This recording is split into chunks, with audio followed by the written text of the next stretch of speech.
different types of thread available on the market today, and using the right kind of thread in your project can help make your end results what you wanted, and it can make it look a little bit better.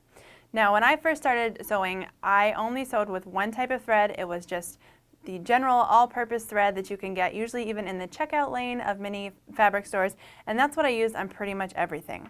An all-purpose thread is generally some sort of cotton polyester blend. So this is an example of one here, and there are many different brands of thread out there available today. This is just the one that I've picked right now. And so on your thread label, on either side where the stickers are at, it will generally tell you what your thread is made of. So on here, this is 60% polyester, 40% cotton. So this is a good all-purpose thread. You can use it when sewing with polyester fabric, with sewing with cotton fabric, and it will generally work for any project that you're working on. So if you do just a little bit of sewing, maybe some mending, not a whole lot of intricate garment sewing or anything like that, having just all-purpose thread in your sewing room is perfectly fine and will get you through pretty much any sewing project that you want to do. If you are doing a lot of sewing with, say, quilting cottons, whether you're doing, home decor sewing or even some quilting, you'll want to use 100% cotton thread.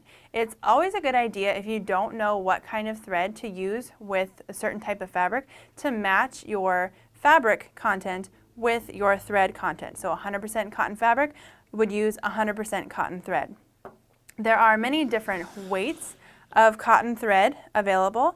The most common weights are 40, 50, and 60 weight thread. Now the weight of thread refers to how thick the thread is. So here's just some thread coming off of here.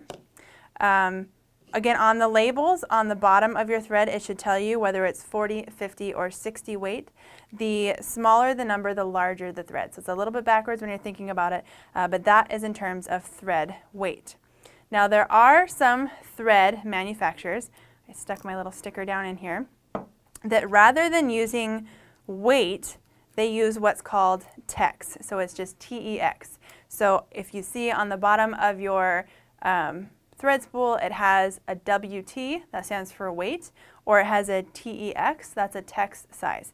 So there's a whole big formula to figure out what tex size is, but in general, if you're going with weight, the smaller the number, the larger the thread, where tex size is just the opposite. So the larger the number goes, the larger the thread. And that's really the most important thing you need to know about those different sizes when it comes to the weight of thread. Now, if you do a lot of quilting, you may use a different weight of thread for your piecing versus for your quilting, and using a heavier weight or thinner weight thread allows your stitching to stand out more. If you're not doing a lot of stitching that is seen on the outside of a project, you can pick a 50 weight thread. It's kind of right in the middle, and that will work for most of your sewing needs. If you want your thread to really, really stand out, you can pick a 40 or even a 30 weight thread. When you're doing something like top stitching, that's a much thicker thread, and it will really stand out and add extra dimension or look to your stitching. Some of the other fun types of thread that you can get include, this is a silk thread. So silk thread is very, very strong, it's very, very fine, and it's perfect for when you're sewing silk or satin fabrics. You definitely want to use something like this if you are making a really, really nice fancy silk shirt or silk dress. You're putting a lot of time into it. You definitely want to make sure you're using a nice thread for that. Again, this is a very strong thread too. So if you're sewing on a project where you know it's going to get sort of a lot of pull or a lot of wear like that, this thread will hold up very nicely for that. Another common type of thread to use, maybe more for embroidery or for some other decorative top stitching, is rayon thread. So these are some samples of rayon thread and what the labels might look like. So this one here has rayon written right there. This one says rayon, or this one says viscose, and viscose/rayon, they are considered the same type of thread. Rayon is used a lot on garments that are maybe made of a special sort of shiny fabric because rayon thread has a little bit of a sheen to it. It's also a fairly strong thread. It tends to be fairly color fast, so you don't have to worry about some of the really fun, vibrant colors bleeding when it comes to this kind of thread, but it has no give to it whatsoever. It's a lot like cotton thread. So if your fabric that you're sewing has any kind of stretch to it, you want to avoid using the rayon thread and go with either your all-purpose thread, which was that blend, or go with a thread that is 100% polyester. This thread will give you the most amount of stretch when it comes to sewing your projects and is a good choice. So again, it'll say on your label whether it's polyester, cotton, or what it's made of. Another fun thread to use, maybe if you're going to be doing some decorative top stitching or even some simple monogramming or embroidering, is again, you could use that rayon thread, or you can use what's called 100% acrylic thread, or sometimes referred to as embroidery thread. And just like rayon, it has a really nice sheen to it and looks very nice when you're doing something like embroidery. Another fun, more decorative type of thread to use is a metallic thread. Metallic thread is a little bit different in how it's made. Generally, it will have a nylon core, and then it will have all of these little sort of metallic specks that are wrapped around it, and that's what gives it the metallic look. So as you're using the metallic thread, or if you're looking at it, I don't know if you can really see here, let me pull some more out, it actually separates. So you can actually pull apart the thread and separate this little nylon core from the actual metallic pieces. So it tends to fray a lot. Now, when you're sewing with metallic thread, you definitely want to make sure that you're using some kind of metallic needle, because that's going to have a larger eye opening. Because if you don't do that, then all of this fraying of the thread can happen while you're stitching, and you'll end up with sort of this bunched up thread right around the eye of the needle. So you can see I've just separated. In my right hand here is the actual metallic pieces, and my left hand is sort of that thread core.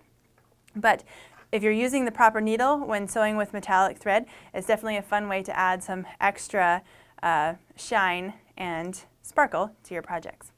Another fun thread type, depending on what you're sewing, if you're sewing something where you absolutely don't want to see any thread, and maybe you're using a fabric that doesn't allow you to match your thread color to your fabric, maybe it's some really crazy print or something and it'd be hard to sort of match everywhere along that print, you can use what's called clear thread, transparent thread, monofilament thread, and it's essentially invisible thread.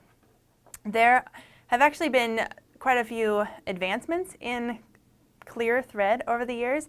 It used to be you could only find nylon invisible thread, which has sort of the feel of fishing line. So it's not necessarily the most comfortable thing against your skin if you are sewing it in a garment, but now you can actually find invisible thread that is polyester or some kind of blend of polyester and nylon, and it's actually a lot softer. So I think clear thread used to kind of get a bad rap, but it's actually a really fun thread to use, and definitely something that you can use to blend right into your projects.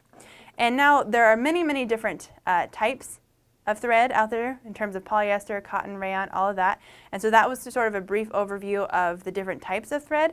When you're sewing, another thing that you may want to consider is how much thread you're going to be using in your project. So as you can see here, thread spools come in many different shapes and sizes, and they hold a lot of different thread. So if you know that you're going to be maybe sewing something small, like a little hot pad, you could get away with a smaller spool of thread, one that doesn't hold as much thread. But if you're going to make even a quilt or something much larger and you want to use a lot of thread and you don't want to have to constantly be changing your thread, definitely buy some sort of spool that is larger. Also, you want to look at how much thread is on the spools. So even if two spools look fairly similar in the amount of thread they can hold, you want to look and see on the label if it says how much thread is on there. So if you can see on here, these rayon spools of thread hold 850 yards of thread. So that is a fairly large amount of thread. This one, I ordered it from a different company, so it doesn't use yards, it uses meters. But all of these spools of thread should tell you how much is on them. So even if they may look the same size, given their weight or their thickness of thread, the spools may not hold as much. But so next time you are planning out your project, again, if it's just a simple project and you don't want to buy any specialty thread, use all-purpose, which is a cotton or polyester blend, or match your fabric to your thread. So silk fabric gets silk thread and so on. So definitely try out some of these other fun types of thread, and I think you'll find they'll add an extra special touch to your next project.